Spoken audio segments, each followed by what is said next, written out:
नमस्कार, बहुत स्वागत है आपका। जिला टॉप देख रहे हैं आप और मैं हूं आपके साथ अमनदीप। चलिए बुलेटिन की शुरुआत करते हैं और खबरों की ओर बढ़ते हैं।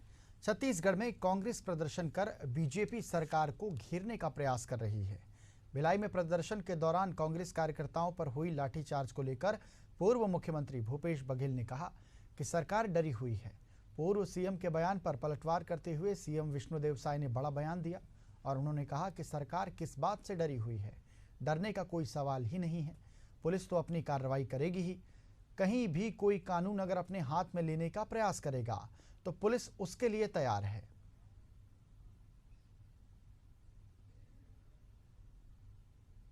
सरकार किस बात से डरेगी? डरने का कोई सवाल नहीं है। अब पुलिस तो अपना कार्रवाई करेगी ही। कहीं कोई नियम कानून को अपने हाथ में लेने का प्रयास करेगा तो पुलिस उसके लिए है ही है। इधर रायपुर के बीजेपी कार्यालय में सदस्यता अभियान को लेकर बैठक हुई। इस बैठक में स्वास्थ्य मंत्री श्याम बिहारी जायसवाल, संजय श्रीवास्तव, पवन साय भी मौजूद रहे। बता दें, मुख्यमंत्री विष्णुदेव साय की ओर से किरण सिंहदेव 3 सितंबर को सदस्यता लेंगे। उसके बाद सभी बूथों में सदस्यता अभियान शुरू होगा।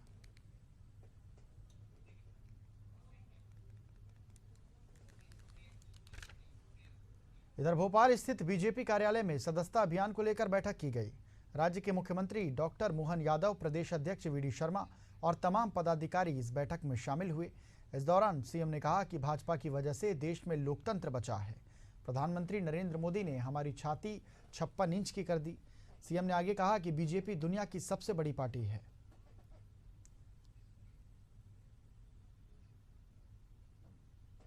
लगातार निवेश को लेकर के अनुकूल माहौल बना है और आज ग्वालियर के इन्वेस्टर समिट अभी तक के सारे रिकॉर्ड तोड़ने की उम्मीद है। हमारे यशस्वी शुभंकर अध्यक्ष माननीय विष्णुदेव शर्मा जी और हम लोग संगठन और सरकार मध्य प्रदेश में बहुत दमदारी से जनता की सेवा में लगातार काम कर रहे हैं। इधर मध्य प्रदेश के बुरहानपुर नगर निगम परिषद की बैठक में जमकर हंगामा हुआ। विपक्ष ने महापौर माधुरी अतुल पटेल पर जमकर हमला बोला और कहा कि शहर में जगह जगह गड्ढे हुए हैं। ये हुआ शहर का विकास।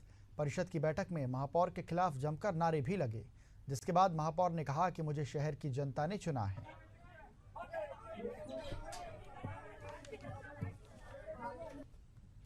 अपने शहर के प्रथम नागरिक को डरपोक बोला, भैया इनकी टसक है, क्योंकि यही नेत्री के सामने वो 2 बार चुनाव आ रहे हो, 3 बार आ रहे हो और अब के बाद 388 वोटों से आ रहे हैं, तो इनको ऐसी टसक लग रही है। और महापौर जी ने जितनी योजनाएं बताई, तो क्या वो नगर निगम में क्रियाकलाप नहीं है? प्रधानमंत्री आवास योजना का फॉर्म नगर निगम में भराता है, जियो टैगिंग उसकी नगर निगम में होती है, संबल कार्ड के अंदर मृत्यु वाले व्यक्ति का नगर निगम में होता है, आयुष्मान कार्ड नगर निगम में भराता है, अनाज की पात्रता पर्ची नगर निगम से जनरेट होती है। खासकर महापौर जी का अपमान नहीं किया, बल्कि महापौर जी का जब उद्बोधन हो रहा था तो हमारे कुछ साथी पार्षद बीच में बोल रहे थे, मैंने उनको चुप कराया कि पहले महापौर जी का उद्बोधन हो जाएगी। क्योंकि बात यह आई कि विधायक प्रतिनिधि की बैठने की जगह हुई थी, विधायक प्रतिनिधि दूसरी जगह बैठा था।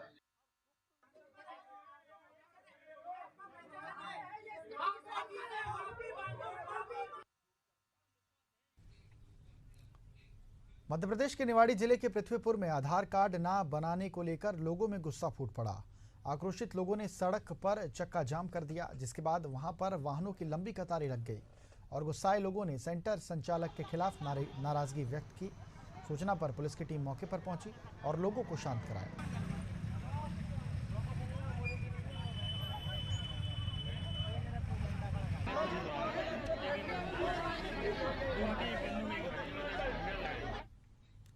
और सिरौन से खबर है, जहां पर अस्पताल में रिश्वत मांगने का वीडियो वायरल हुआ है। कर्मचारी ने फरियादी से रिश्वत मांगी है। मृत्यु प्रमाण पत्र को लेकर रिश्वत मांगी गई। पीड़ित ने बीएमओ से लिखित में शिकायत की है। शासकीय राजीव गांधी अस्पताल का ये पूरा मामला है। तो सिरौन से खबर, जहां पर अस्पताल में रिश्वत मांगने का वीडियो वायरल हुआ है। कर्मचारी ने फरियादी से रिश्वत मांगी है। मृत्यु प्रमाण पत्र को लेकर रिश्वत मांगी गई। पीड़ित ने बीएमओ से लिखित शिकायत की है। शासकीय राजीव गांधी अस्पताल का ये पूरा मामला है और वो वीडियो भी हम आपको टीवी स्क्रीन पर दिखा रहे हैं, जिसमें कर्मचारी ने फरियादी से रिश्वत मांगी है। अस्पताल में रिश्वत मांगने का वीडियो वायरल हुआ है। मृत्यु प्रमाण पत्र को लेकर ये रिश्वत मांगी गई है। पीड़ित ने बीएमओ से लिखित शिकायत की है। शासकीय राजीव गांधी अस्पताल का ये पूरा मामला है।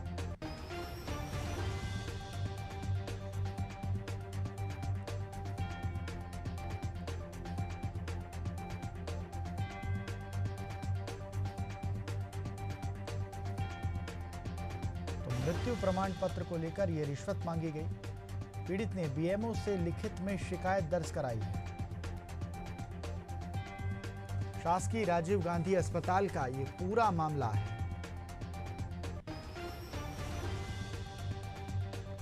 सिरोंज से एक खबर, जहां पर अस्पताल में रिश्वत मांगने का वीडियो वायरल हुआ है। कर्मचारी ने फरियादी से रिश्वत मांगी है।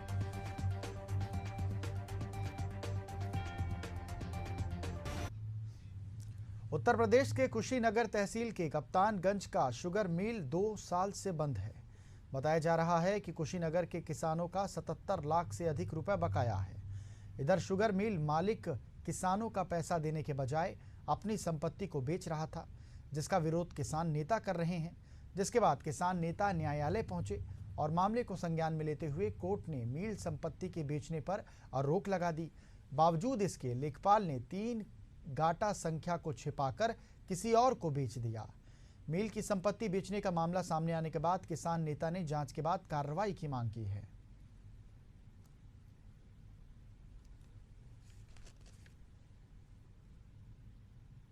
कप्तानगंज तहसील में एक चीनी मिल है, जिसके ऊपर किसानों का, इस तहसील के किसानों ने लगभग 77 करोड़ रुपए बकाया था, जिसके रिकवरी के लिए और किसानों को ताकि उसकी पेमेंट की जा सके, उसकी रिकवरी के लिए हमने अपने स्तर से दबाव बनाया था चीनी मिल के अधिकारियों पर। उसके लिए जब जांच हमने की तो इसमें ये पाया कि एक इंस्टीट्यूशन है, industrial finance corporation of India limited, जिससे भी चीनी मिल द्वारा लगभग 87 करोड़ रुपये का लोन लिया गया था और जो उनके द्वारा चुकाया नहीं जा रहा। उत्तर प्रदेश के देवरिया जनपद के भाजपा नेता अभिषेक पांडे पर जमीन कब्जा करने का आरोप लगा है। इन आरोपों पर उन्होंने प्रतिक्रिया देते हुए इसे सिरे से खारिज कर दिया। उन्होंने जिला प्रशासन और सरकार से उच्च स्तरीय जांच की मांग की है और इस जांच में अगर मैं दोषी पाया जाता हूं तो मेरे खिलाफ कार्रवाई की जाए।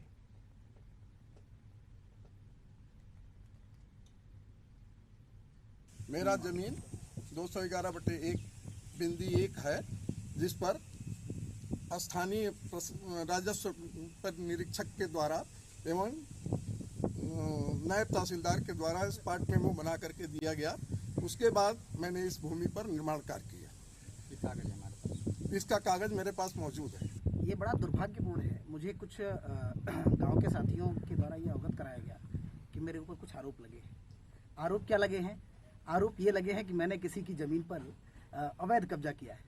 ये बड़ा हास्यास्पद मुझे सुन करके भी लगा और वीडियो देख करके लगा कि भाई मेरे नाम से जब भूखंड में कहीं कोई मैं हिस्सेदार नहीं हूँ और मेरे नाम से कहीं कुछ है नहीं, ये तहसील प्रशासन, जिला प्रशासन, स्थानीय थाना या किसी भी सक्षम प्राधिकारी से मैं ये मांग करता हूँ कि जांच करके यह तय कर ले और देख ले अगर मेरे पक्ष में या मेरे द्वारा 1 इंच की भी जमीन इस जगह पर या उत्तर प्रदेश की या देश के किसी भी कोने में 1 इंच की भी जमीन कब्जाई गई हो। उत्तर प्रदेश के जालौन में सड़क पर घूम रहे मवेशी से इको गाड़ी टकरा गई। इस हादसे में इको सवार कुछ अध्यापकों को मामूली चोटें आई हैं, जिन्हें दूसरे वाहन से गंतव्य के लिए रवाना किया गया। बताया जा रहा है कि हर रोज की तरह बुधवार को 6 से अधिक अध्यापक वाहन में सवार होकर स्कूल जा रहे थे, तभी यह हादसा हो गया।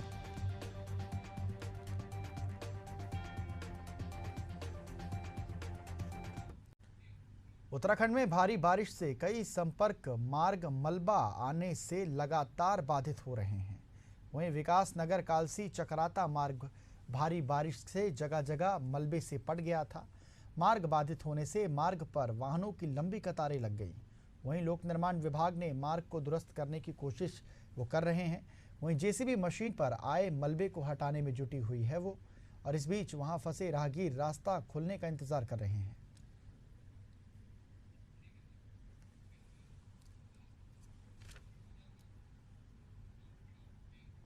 इधर उत्तराखंड के पौड़ी जिलाधिकारी ने स्प्रिंग और रिवर रिजुवेशन प्राधिकरण और कैच द रैन कार्यों की समीक्षा बैठक ली।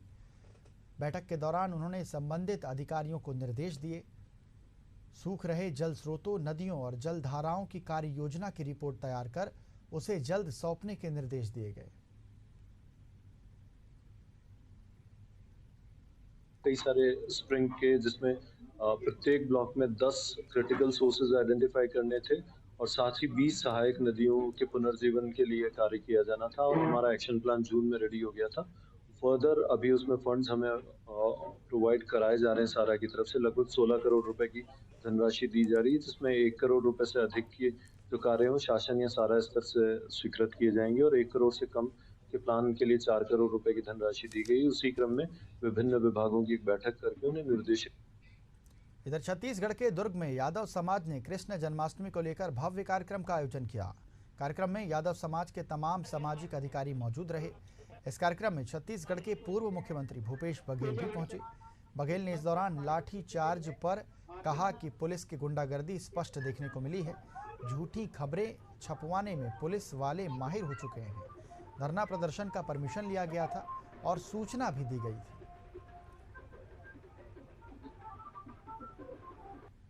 ये लोग रखे होंगे, हमारे साथी सब निहत्थे थे, खाली हाथ थे, जबरदस्ती बदनाम करने की कोशिश, ये कुछ भी कर देंगे। जब बलौदाबाजार में निरपराध लोगों को जेल में डालने के काम कर रहे हैं, जब अपराधी को, आरोपी को पुलिस को सौंप रहे हैं, उसमें अपहरण का केस दर्ज कर रहे हैं, ये कुछ भी कर सकते हैं। और वक्त हो चला है एक छोटे से ब्रेक का, जल्द वापस लौटते हैं।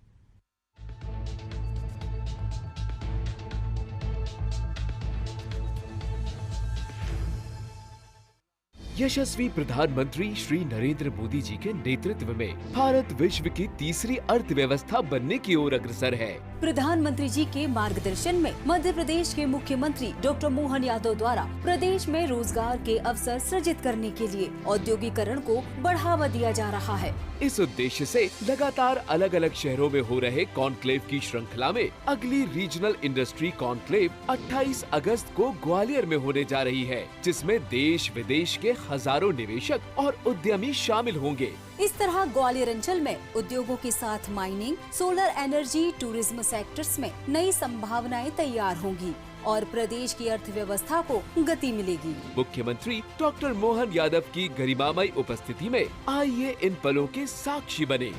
औद्योगिक प्रदेश, बढ़ता निवेश। Dr. C.V. Raman University offers high-quality education to students.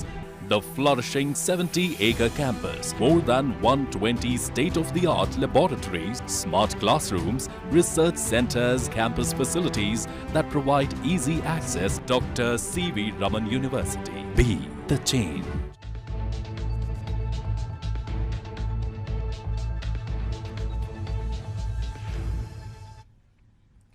और ब्रेक के बाद बहुत स्वागत है आपका। चलिए खबरों की ओर बढ़ते हैं। भिलाई के नेवई थाना क्षेत्र में जवान ने ड्यूटी राइफल से सिर पर गोली मारकर आत्महत्या कर ली। बताया जा रहा है जवान जनरल ड्यूटी के लिए रिसाली भिलाई के ट्रांजिट कैंप में आया हुआ था। अतिरिक्त पुलिस अधीक्षक ने बताया कि आरक्षक मनोज कुमार ने रात 9:12 पर खुद को गोली मार ली, जिसके बाद उसे गंभीर हालत में अस्पताल में एडमिट कराया गया, जहां इलाज के दौरान उसकी मौत हो गई। नेवई थाना क्षेत्र में स्थित एसएसबी कैंप में एक जवान ने खुद को गोली मार करके खुदकुशी कर ली है। इस पर मर्ग कायमी कर जांच की जा रही है। सारे सीसीटीवी फुटेज और जो उसके मोबाइल है उसकी भी जांच की जा रही है। इसमें क्या घटनाक्रम आया है वो जांच के बाद क्लियर। अभी तक ऐसी कोई स्पष्ट जानकारी नहीं आ पाई है, ये जांच का विषय है, जांच करके बता दें। इधर बालोद जिले के प्रधानमंत्री आदर्श ग्राम पाकुर भाट का आंगनबाड़ी केंद्र जर्जर हो चुका है, जिसके चलते इस आंगनबाड़ी केंद्र में कक्षा संचालित नहीं हो रही है, लेकिन वहां से गुजरने वाले रास्ते को संवारने में प्रशासन जुट गया है। बताया ये भी जा रहा है। बता दें 4 साल पहले आंगनबाड़ी भवन में पाथवे और अहाता निर्माण के लिए 3 लाख रुपए की स्वीकृति हुई थी, जिसमें से 2.5 लाख रुपए पंचायत के खाते में पहुंच चुका है, लेकिन अहाता का निर्माण नहीं होगा और बिना उपयोगी भवन के रास्ते को संवारा जा रहा है। इधर जर्जर आंगनबाड़ी भवन को सुधारने के लिए विभागीय अफसरों से मुलाकात भी कर चुके हैं, लेकिन अब तक आंगनबाड़ी भवन की स्थिति सुधर नहीं सकी। यह सामाजिक भवन हरे सतनामी मन के और हमन 2022 से यहाँ लगा था आंगनबाड़ी। हमन बहुत दिन के वहाँ मांग करत रहे। हमार आंगनबाड़ी बहुत जर्जर हो गई, पानी बहुत ज़्यादा टपकत रही से, और टपके के बावजूद भी पूरा खिड़की मन पूरा टूट गए ना, अंदर घुस जाती पानी मन है। तो अंदर घुसे तो हमारे लड़का मतलब बैठत नहीं बने, न गर्भवती शिशु अतिल जाँच करत नहीं बनत रही से। तो एक बार पानी पूरा भर गई रही से, तो हम डूम डूम के फेंके हन, और गर्भवती जाँच करत रही ना, तो ऐसे पाँव ओकर फिसल गई रही से। तो हमन वीडियो बना के ओला फोटो खींच के सरपंच कर भेजे हैं। तो दूसरा जगह लगाए इसके बोली से, तो वो तिहल घुसत रही, तो पंचायत वाले बोलिस ना, तब पंचायत वाले है हमला ये जगह देवा है। तो गांव वाले मन ग्राम सभा में भी बोलत रही से, नहीं तुमन किराया दू कह के। तो सचिव मैडम की से, नहीं तुम्हारे गांव के लड़का है, तोरे घर के लड़का है, कबर किराया दी, जब तक रही तब तक रहन दे की। इधर उत्तराखंड के स्थानीय गांधी पार्क में धरना प्रदर्शन किया गया। इस दौरान राज्य आंदोलनकारियों ने कहा कि हमने अलग राज्य की लड़ाई इसलिए नहीं लड़ी थी कि राजधानी मैदानी क्षेत्र में हो, लेकिन गैरसैंण जब तक राजधानी नहीं बनेगा तब तक विभिन्न तरह से हमारा आंदोलन जारी रहेगा। साथ ही उन्होंने प्रदेश सरकार से राज्य आंदोलनकारियों को 20,000 रुपये मासिक पेंशन देने की भी मांग की है।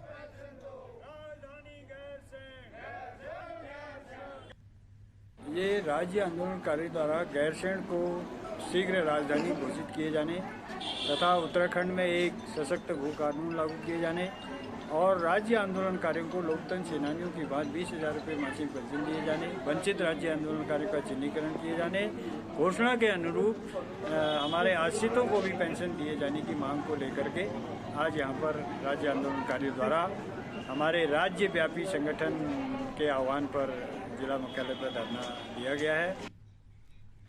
इधर उत्तराखंड भौगोलिक दृष्टि से बेहद ही संवेदनशील है, खासकर जब मानसून सक्रिय होता है।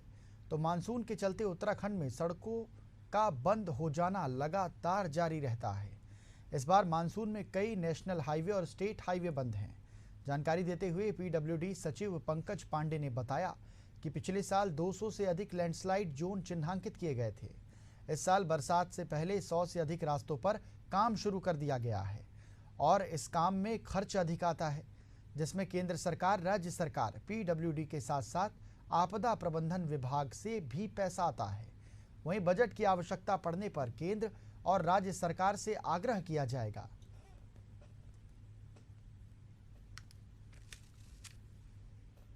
लगभग 200 स्ट्रेस थे जो पिछले साल तक आइडेंटिफाई किए गए थे, जो क्रॉनिक लैंडस्लाइड जोन इसको हम लोग कहते हैं, जिसमें कि काम कराए जाने की जरूरत होती है। उस पर 100 पे काम इस साल बारिश से पहले शुरू कर लिया गया था। उस पर क्योंकि जो लैंडस्लोप ट्रीटमेंट होता है या लैंडस्लाइड ट्रीटमेंट होता है वो काफ़ी टेक्निकल काम होता है, उस पर बहुत स्पेशलाइज एजेंसीज काम करती हैं, उसमें कॉन्ट्रैक्टर भी थोड़ा अलग तरीके के लगते हैं और कॉस्ट बहुत ज़्यादा होती है इसकी। तो इसमें काफ़ी सारा पैसा भारत सरकार ने हमें दिया है, जितने भी NH है उसमें भारत सरकार ने पैसा दिया है और कुछ स्टेट गवर्नमेंट ने डिजास्टर से मिला पैसा, कुछ स्टेट गवर्नमेंट ने पीडब्ल्यूडी के बजट से भी पैसा दिया है।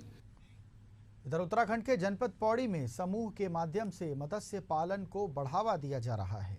इसे लेकर जिला मत्स्य अधिकारी ने बताया कि पहले देखा जाता था कि पहाड़ी काश्तकार मत्स्य पालन के लिए मिलने वाली सब्सिडी का लाभ नहीं उठा पा रहे थे। इस परियोजना के माध्यम से अधिक मत्स्य पालक इस योजना का हिस्सा बन सकेंगे। इसके साथ ही समूह के माध्यम से वे अपनी आमदनी को कम लागत पर और मजबूत कर सकेंगे।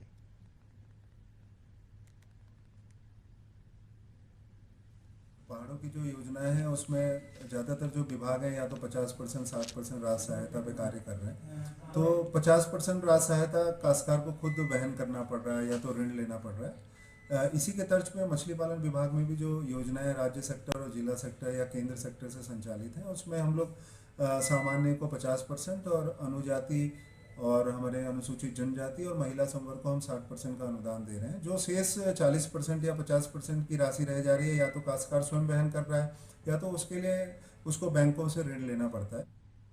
इधर उत्तराखंड के चमोली जिले के स्कूल का भवन और कार्यालय जर्जर हो चुका है। बताया जा रहा है कि इस स्कूल में 10 छात्र छात्राएं पढ़ाई करते हैं। जिन कमरों में क्लासेस लगती है उनकी दीवारों में दरारें पड़ गई हैं। इस मामले में शिक्षा विभाग की घोर लापरवाही सामने आई। इसे लेकर PTA अध्यक्ष ने बताया कि विभाग को कई बार अवगत करा चुके हैं, लेकिन उन्होंने अब तक कोई सूध नहीं ली।